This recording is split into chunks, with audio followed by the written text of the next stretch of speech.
Conferencia número 3. ¿Realmente cuántos somos salvos? Tema central. Oyen lo que quieren oír, lo que les conviene oír. Pero aquí viene el pero de esta conferencia. Normalmente con esto ya termino, con esta conferencia número 3, termino los ejemplos de los cuales las personas sacan como pretexto para ellos creer falsamente, según ellos creen que sí son salvos, pero falsamente son salvos, porque les estoy colocando unos ejemplos de los cuales las personas les han enseñado incompletamente ellos creen que sí, que ya son salvos y siguen haciendo lo que les parece.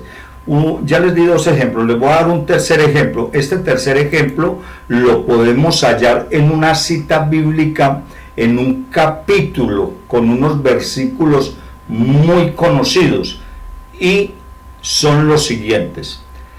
De los 6 versículos, 3 de ellos son versículos que profetizan la salvación por el amor de Dios al mundo.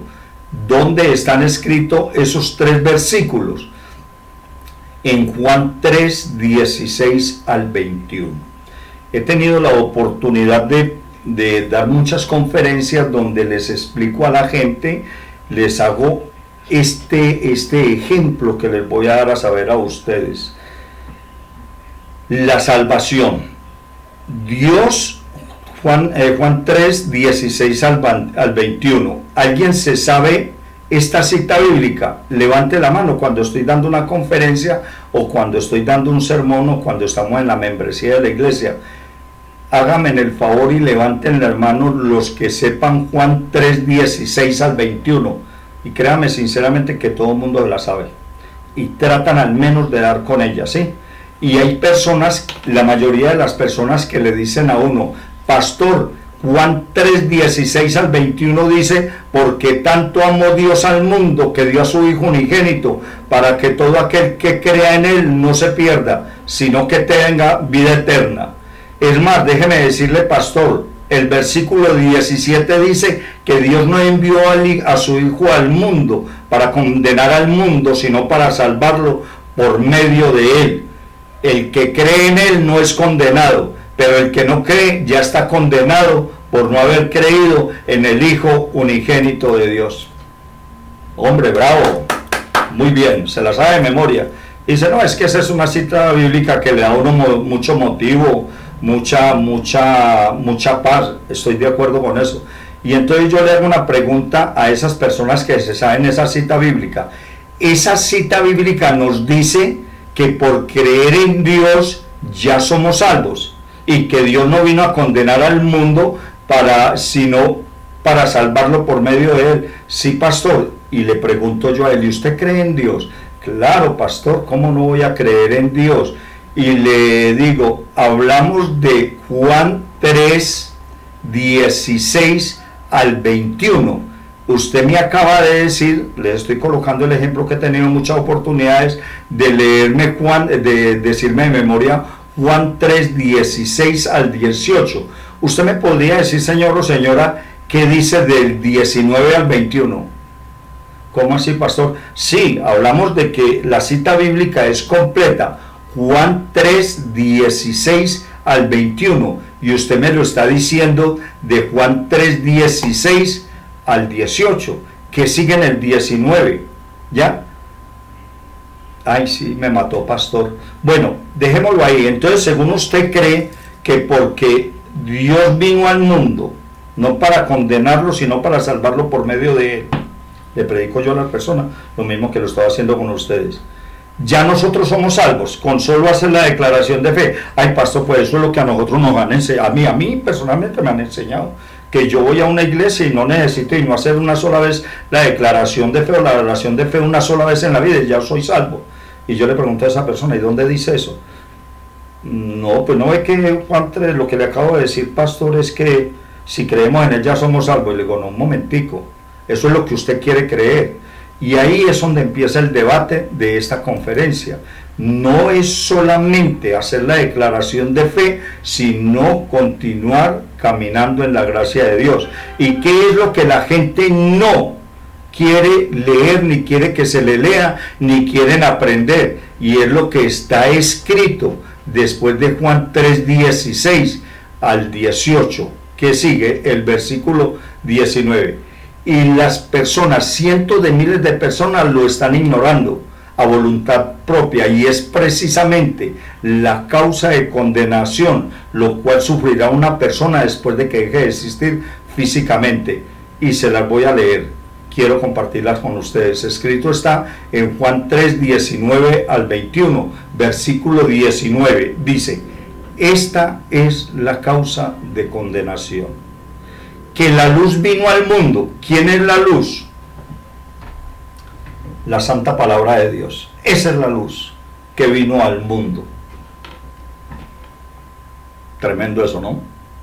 Pero la humanidad prefirió las tinieblas, ignorar la palabra de Dios. Se sabe en Juan 3:16 al 18. Se lo dicen de memoria porque les conviene, pero no se sabe en Juan 3:16, 19 al 21. Juan 3:16, corrijo, pero no sé, sí, Juan 3:16 al 18 se lo saben, pero no se sabe en Juan 3:16, 19 al 21, no se lo saben. ¿Por qué? Porque es que no les conviene. Bien, entonces continuemos, me disculpan el error de momento, ¿sí? Entonces los tres versículos que siguen del 19 al 21 son los que nos acusan ante la presencia de Dios. Y era lo que yo les venía leyendo hace un momento. Esta es la causa de condenación, que la luz vino al mundo, pero la humanidad prefirió las tinieblas. ¿Qué es preferir las tinieblas? Ignorar la palabra de Dios, andar en sus actos pecaminosos, porque sus hechos eran perversos. Versículo 20, pues todo el que hace lo malo aborrece la luz. O sea que si usted anda en pecado, aborrece la luz. ¿Y quién es la luz? La palabra de Dios. ¿Y cuál es la palabra de Dios? Escrita está en la Biblia a través del Espíritu Santo que nosotros predicamos. Pues todo el que hace lo malo aborrece la luz y no se acerca a ella por temor a sus obras, que queden al descubierto. Versículo 21. En cambio, el que practica la verdad se acerca a la luz para que se vea claramente que ha hecho las obras en obediencia a Dios. Bien, por un momento preguntémonos, quienes tienen la oportunidad de escuchar esta serie de conferencias, y según la Biblia, la santa palabra de Dios, ¿cuál es la causa de condenación para usted o para mí? Que no aplica, porque gracias a Dios me aparté del pecado hace muchísimos años. Si nos detenemos a pensar y a meditar, ¿a qué se refiere la Biblia, la santa palabra de Dios, cuando nos dice en los versículos que le acabo de leer? Les recuerdo, Juan 3:19 al 21, en el versículo 19 nos dice: sus hechos eran perversos y sus obras quedan al descubierto, en el versículo 20. Esta verdad y las consecuencias a estos actos las podemos hallar, como la Biblia bien lo titula, las obras de la naturaleza pecaminosa. Se preguntarán usted, bueno, pastor, ¿y cuáles son las obras de la naturaleza pecaminosa? Permítame decirle a continuación, escrito está en Gálatas 5:19 al 21, versículo 19. Y las obras de la naturaleza pecaminosa se conocen muy bien. Antes de continuar esto, quiero hacer claridad a lo siguiente. Estamos viendo que y escuchando para aprender que una persona, cuando hace la declaración de fe, no es salva. Inicia un proceso caminando en la gracia, obedeciendo a nuestro Señor Jesucristo, lo que nuestro Padre Celestial ordenó por medio de la Biblia a través del Espíritu Santo. Cuando yo hice la declaración de fe, yo no soy salvo todavía, estoy caminando en un proceso. de descontaminación pecaminosa, porque por muy pastor, muy profeta, muy ministro que yo sea,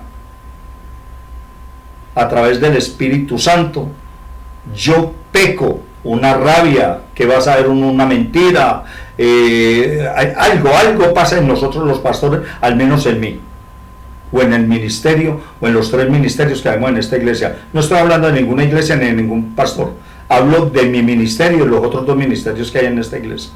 Nosotros no somos salvos. Nosotros somos salvos, ya veremos más adelante, porque hasta ahora lo que nos decía Hechos 16, 31 y 32, le decía Pablo y Silas al carcelero, serán, eso es en un futuro, y ya vamos a ver cuándo empieza la salvación y a qué se refiere con serán en ese futuro, pero vamos avanzando. Bien, entonces cuando yo, usted y cualquier ser humano hubiere recibido sanamente, sin duda alguna, de un ministro de la iglesia, nosotros los pastores, la declaración de fe, usted no es salvo todavía. No lo dice la Biblia, lo dice el pastor. ¿Por qué lo dice? No voy a decir por qué. Pero lo que sí le digo yo es que en mi Biblia y en todas las Biblias no dicen que usted ya sea salvo. Se está malinterpretando la palabra de Dios. Dice, serán en un futuro inmediato. Serán salvos. Esos puntos los vamos a detallar más profundamente, ¿no? Entonces las personas relajadas, como les vuelvo y les repito, me disculpa reiterar tanto esto. Las personas, reitero nuevamente esto porque es muy importante traerlo a la mente nuevamente, a pesar de que hace un momento lo acabamos de mencionar. Las personas van a una iglesia, hacen la declaración de fe, que el ministro, el pastor, el profeta les dice, eso es muy sano, pero él les dice, no sé si todos lo harán, lo que yo digo es que dicen y son salvos. En la Biblia no dice son salvos. Si usted lee lo que Pablo y Silas le dijeron al carcelero, está la frase serán, no es del presente, es del futuro, serán salvos. Ahí empezamos por tener claridad. No lo digo yo, lo dice la santa palabra de Dios, serán salvos. Ahí no dice usted y toda su familia son salvos, no, ahí no dice eso, serán. Entonces tenemos que tener en cuenta, tenemos que prestar mucha atención a lo que estamos escuchando. Ojo con eso, bien. Entonces se sigue un proceso encaminado a seguir caminando en la gracia de Dios para ser salvos, pero muchas personas no tienen en cuenta eso y siguen haciendo y deshaciendo, porque van a calentar silla cada 8 días a la iglesia, porque marcan tarjeta cada 8 días o 2 veces por semana en la iglesia, y como recibieron la declaración de fe y dan los diezmos, ya son salvos. No, señor, eso no es así. Usted nunca es salvo cuando hace la declaración de fe, ni cuando va a una iglesia. Usted es salvo en un futuro inmediato. Ya vamos a ver en qué tiempos son esos futuros inmediatos. Bien, entonces las personas siguen pecando. ¿Y cuáles son esos pecados después de haber hecho la declaración de fe o la oración de fe que las personas siguen haciendo? Cosas tan insignificantes aparentemente, como se los continúo leyendo, repito la cita bíblica, la cual estamos abordando en este preciso momento. Escrito está en Gálatas 5, 19 al 21, las obras las obras de la naturaleza pecaminosa se conocen muy bien. Inmoralidad sexual. ¿Cuándo se inicia una inmoralidad sexual? Cuando un hombre y una mujer están viendo o practicando el desnudo, ellos personalmente o visualmente, pornografía. Y a continuación sigo lo que la Biblia nos enseña: impureza, libertinaje, idolatría, brujería, odio. El solo sentir odio por una persona ya está en cuestionamiento la salvación. La discordia, los celos, los arrebatos de ira, las rivalidades, las disensiones, los sectarismos, envidia, borracheras. Raimundo y todo el mundo se emborracha y creen que eso no pasa nada. Y una persona puede perder la salvación por ser una persona borracha. Es que, ¿a dónde dice en la Biblia que nosotros podemos andar embriagándonos? Y no hablo de los pastores, hablo de toda la membresía de la iglesia, de todo el mundo, orgías y otras cosas parecidas. Les advierto ahora, como antes lo hice, que los que practican tales cosas no heredarán el reino de Dios, nos lo dice el apóstol Pablo. La pregunta del $1.000.000 para aquellas personas que practican tales cosas, como lo indica la Biblia, como se los acabo de leer, si no, como dice la Biblia, si no heredan el reino de Dios, los cielos, entonces ¿qué van a heredar cuando se mueran? Obviamente el reino de los infiernos. Que porque usted recibió de parte de un ministro, nosotros en la iglesia, el tratado de la salvación verbal, y lo repitió con nosotros, usted ya es salvo. No, usted inicia un proceso para empezar a dejar la borrachera, el adulterio, la mentira, el engaño, la traición. Se empieza ese proceso que ya cuando usted vaya a morir, ya en ese momento, ya usted hubiera podido lidiar con eso. Entonces es un camino que nosotros iniciamos en el momento en que nosotros hacemos la declaración de fe. No somos salvos, iniciamos un proceso encaminado a la salvación. Bien, el apóstol Pablo nos advierte esto, y yo les tomo como un ejemplo. Tan es cierto que nosotros no somos salvos. Cuando recibimos la declaración de fe, le voy a colocar un ejemplo muy similar entre lo espiritual y lo terrenal. Si yo voy a una universidad y me hago inscribir para un doctorado en medicina, un ejemplo, para ser médico, ¿yo qué tengo que hacer? Voy a la facultad y me hago inscribir, ¿correcto? Me toman el nombre y todo así por el estilo, ¿ya? Luego, ¿qué tengo que hacer? Ya me inscribí para estudiar medicina. Tengo que seguir el proceso, hago 10 semestres de medicina, por así decirlo, y cuando termine ese proceso, recibo el título de médico. En la mitad del camino no, que porque yo me hice inscribir en la universidad como médico, ya soy médico, ya me las puedo dar de que soy médico. Eso pasa con la salvación. Usted no viene a una universidad, usted viene a la iglesia. Y es más, déjeme decirle, usted no necesita ni venir a la iglesia para ser salvo. Entonces alguien diría, bueno, entonces ¿para qué voy a la iglesia? Para aprender lo que nosotros enseñamos, que nos da el Espíritu Santo en la Biblia, la sabiduría que nos da. Ya, usted mismo en su casa puede recibir a Cristo Jesús en su corazón, hacer la declaración de fe, pero más le recomiendo que venga a la iglesia para que nosotros, los ministros de la iglesia, autorizados por Dios, le enseñemos, que eso es lo que estamos haciendo en este momento. Bien, entonces usted viene, cuando un estudiante sale de bachillerato y va a la facultad, a la universidad de medicina a inscribirse, eso es lo que usted hace, viene a la iglesia para aprender. Nosotros le enseñamos lo que el Espíritu Santo nos enseña en la Biblia, enseñale cómo debe caminar en la gracia. Usted va a estudiar medicina a la facultad y el profesor le enseña qué materias debe seguir y cómo las debe desarrollar. ¿Cuándo se inicia la salvación? ¿Cuándo obtenemos el título de la salvación? Cuando, a partir del momento en que nosotros recibimos la salvación una sola vez en la vida y seguimos caminando en la gracia de Dios a través de su amado Hijo, nuestro Señor Jesucristo, por medio del Espíritu Santo, y morimos, ahí en ese momento es donde nosotros obtenemos el título de la salvación.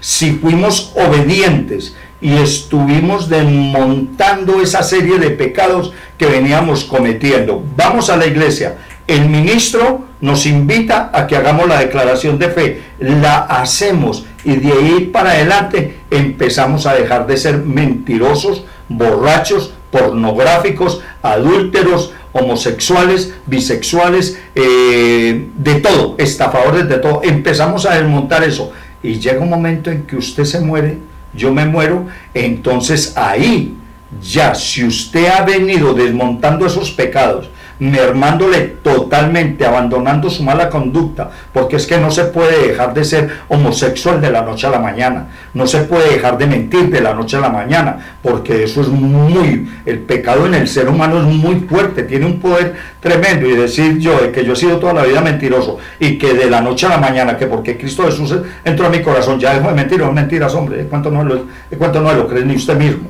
¿Ya? Bien, entonces, ¿qué es lo que pasa? Nosotros obtenemos y recibimos la salvación cuando morimos, porque en ese mismo momento en que morimos, vienen los ángeles de Dios por nosotros y nos llevan a la presencia de Cristo Jesús. Ahí es donde empieza la salvación.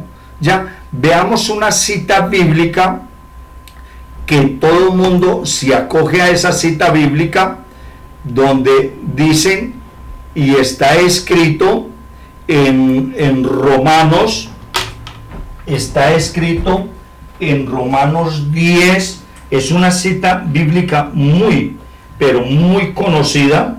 Ténganme un poquito de paciencia, y las personas se pegan de esa cita bíblica, y está en Romanos 10, versículo 8 al 11. Abro texto bíblico con la siguiente cita bíblica, se la recuerdo, Romanos 10, 8 al 11. Abro texto bíblico con el versículo 8. ¿Qué afirma entonces la palabra? Damos un alto ahí. Las personas que se saben de memoria esta cita bíblica argumentan que cuando se hace la declaración de fe basados en esta cita bíblica ya son salvos. Y aquí no dice eso, lo voy a probar. Versículo 8. ¿Qué afirma entonces la palabra? Está cerca de ti. Mírela aquí, está cerca de ti. La tienes en la boca y la tienes en el corazón. Esta es la palabra de fe que predicamos. Que si confiesas con tu boca que Jesús es el Señor y crees en tu corazón que Dios lo levantó entre los muertos, Romanos 10, 8 al 11, es salvo. Ahí no dice que es salvo, serás salvo en un futuro. Óigame bien, serás salvo. Versículo 10, porque con el corazón se cree para ser justificado, pero con la boca se confiesa para ser salvo. Así dice, versículo 11, así dice la Escritura: todo el que confíe en Él es salvo. Ahí no dice que es salvo, será salvo. Pronuncia 2 veces la palabra serás, pero no dice que es salvo. Y si usted mira que en las iglesias se está predicando, qué pena, que usted hace la declaración de fe y es salvo, la Biblia no dice así. La Biblia dice será salvo. Vea usted la versión Reina Valera 1960 y le dice lo que yo le estoy diciendo. Vea usted la nueva versión internacional y le dice serás, y siempre menciona las 2 palabras, serás salvo. Así dice, versículo 11, así dice la Escritura: todo el que confíe en Él no será, vuelve otra vez, que no será jamás defraudado. Bien, damas y caballeros, ya por mucho que las personas quieran alegar lo contrario, no pueden. ¿Sabe por qué? Porque es que eso no lo digo yo, lo dice la Biblia, y yo les estoy probando y comprobando a ustedes que la Biblia en ninguna parte, y puede mostrarme usted todos los versículos que usted quiera, pero la Biblia nos dice que las personas no son salvas sino después de que muere, será salvo. Y es en ese momento cuando el estudiante de medicina termina su proceso de capacitación, sus 10 semestres, por así decirlo, me imagino que son 10 semestres, es donde en una ceremonia recibe el cartón como médico.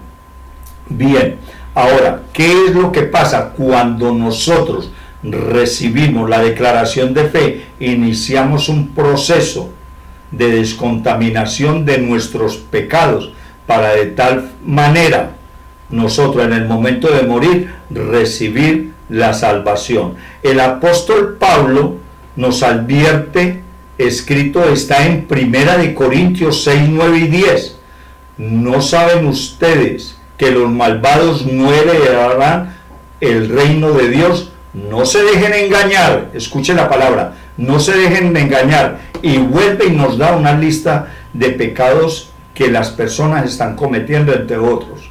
Ni los fornicarios, ni los idólatras, ni los adúlteros, ni los sodomitas, ni los pervertidos sexuales, ni los ladrones, ni los avaros, ni los borrachos, ni los calumniadores, ni los estafadores heredarán el reino de Dios. Nótese usted que los pecados que nos está mencionando, esas acciones que nos está mencionando el apóstol Pablo, nos hablan de pecados que son el pan nuestro de cada día, cotidianamente en la cultura humana a nivel universal. Y miremos por último, porque dirán, no, pero pues a toda hora con el apóstol Pablo, pues entonces vámonos a ver qué dice el apóstol Juan, quien escribió el libro del Apocalipsis en la isla de Patmos. Nos advierte las consecuencias que tiene una persona que comete tales actos, y no son nada diferentes a los que el apóstol Juan nos enseña cuando estuvo en la isla, corrijo esa parte, sí, el apóstol Juan nos enseña en la isla de Patmos, cuando estuvo allí retenido por los romanos, lo que nos enseñó el apóstol Pablo. Escrito está lo que dice el apóstol Juan a continuación en Apocalipsis 21, 8, versículo 8. Pero los cobardes, los incrédulos, los abominables, los asesinos, aquellos que se creen con el derecho de lanzar y lanzar bombas para estar matando, aquellos que se creen con el derecho de que pueden disponer de la vida del ser humano, que le pegan un tiro en la cara para robarle un celular, los que cometen inmoralidades sexuales, los que practican artes mágicas, los idólatras y todos los mentirosos recibirán como herencia el lago de fuego y azufre. Esta es la segunda muerte. El apóstol Pablo, desde la cárcel, poco antes de ser decapitado, instruye a su siervo, a su discípulo Timoteo, a retener las enseñanzas que recibió de él, del mismo apóstol Pablo, y no avergonzarse de predicarlas. Y es exactamente lo que hacemos desde este escenario, desde donde estamos grabando este paquete de conferencias. Es lo mismo que el apóstol Pablo le enseñó a su discípulo Timoteo. Nosotros lo estamos haciendo con ustedes desde este ministerio, desde esta su iglesia llamada a los pies de Cristo. Predicar la verdad y nada más que la verdad, como lo manda la santa palabra de Dios a través del Espíritu Santo en la Biblia, y no como muchas personas me han recomendado de muy buena fe, las cuales yo amo mucho, pero no comparto su pensamiento. Me han llegado a sugerir: pastor, usted no, ¿por qué no le merma al tiempo de las prédicas? Mire, predique 5 o 8 minuticos, eso le gusta a la gente se va a motivar, lo va a ver mejor. Pastor, es que usted le tira muy duro a las ovejas. pastor, es que mire tal pastor como predica de bueno, él predica más suave que usted, y mire la cantidad de visitas que tiene en las redes sociales. Mi respuesta muy sana y muy respetuosa a las personas que me han dicho eso, a las cuales amo mucho, en el nombre y por medio de la presencia de Cristo Jesús, le doy la respuesta. ¿Y dónde dice en la Biblia que nosotros, los pastores, o yo como pastor, debo de predicar al gusto de la persona? ¿Dónde dice en la Biblia que yo debo de dar mis sermones, conferencias cortas para tener más visitas virtuales? ¿Dónde dice en la Biblia que debemos de predicar para acomodar o amañar al mundo? No, eso no debe de ser así. Para las personas que piensan que yo debo de predicar menos tiempo y que debo de bajarle al tono, nosotros los pastores, en este caso mi persona y los otros dos ministerios que tenemos en esta iglesia, con el mío 3, no debemos de andar haciendo caso a este tipo de sugerencias. Como la gente le agrada, no debemos predicar como la gente le agrada. Razón tenía el apóstol Pablo al enseñarle lo que yo le estoy transmitiendo a ustedes. Escrito está en 2 de Timoteo 4, versículo 3 y 4. Versículo 3, decía el apóstol: porque llegará un tiempo en que no van a tolerar la sana doctrina, sino que, llevados por sus propios deseos, se rodearán de maestros que le digan novelerías que quieren oír. Versículo 4, dejarán de escuchar la verdad y se volverán a los mitos. Ya lo advertía el apóstol Pedro, refiriéndose al tiempo presente de él y desde luego al futuro por venir, que es en el cual estamos viviendo. El apóstol Pedro nos dice en 1 de Pedro 4, 3 al 5, versículo 3, ya basta con el tiempo que han desperdiciado haciendo lo que le agrada a los incrédulos, entregados al desenfreno, a las pasiones, a las borracheras, a las orgías, a las parrandas y a las idolatrías abominables. Versículo 4, a ellos les parece extraño que ustedes ya no corran con ellos en ese mismo desbordamiento de inmoralidad, y por eso andan sugiriendo lo que sugieren, y por eso los insultan. Versículo 4, pero ellos tendrán que rendirle cuentas a aquel que está preparado para juzgar a vivos y a muertos. Entonces, ¿qué tenemos aquí? No es una buena ni sana doctrina ni sugerencia estar sugiriendo que nosotros debemos de predicar en este ministerio 5 o 10 minutos una conferencia, un sermón, para que la gente le agrade, que nosotros debemos de andar con cuidado predicando, o sea, mermarle a la verdad, mermarle voltaje a la verdad. No, la verdad debe ser escrita y dicha, porque eso es lo que quiere Dios. Dios no quiere que nosotros nos acomodemos a lo que dice el mundo. Predique menos tiempo, predique más suave, ande más suavecito para que a la gente le guste y lo escuchen más. Nosotros no podemos hacer esto. ¿Por qué? Porque es contrario lo que las personas recomiendan o quieren estar viendo. Conferencias de 5, 7 minutos, 10 minutos. Y como habla de bonito el pastor, ¿no? Uy, ese pastor sí que ora lindo. Eso es lo que más le fascina a la gente. Dios quiere es que usted conozca la verdad. Alguien me podría decir, bueno, pastor, usted que habla de tanto de la verdad, ¿y dónde dice eso que Dios quiere que conozcamos la verdad? Si la verdad es la que le hemos dicho. No, permítame decirle cuál es la verdad.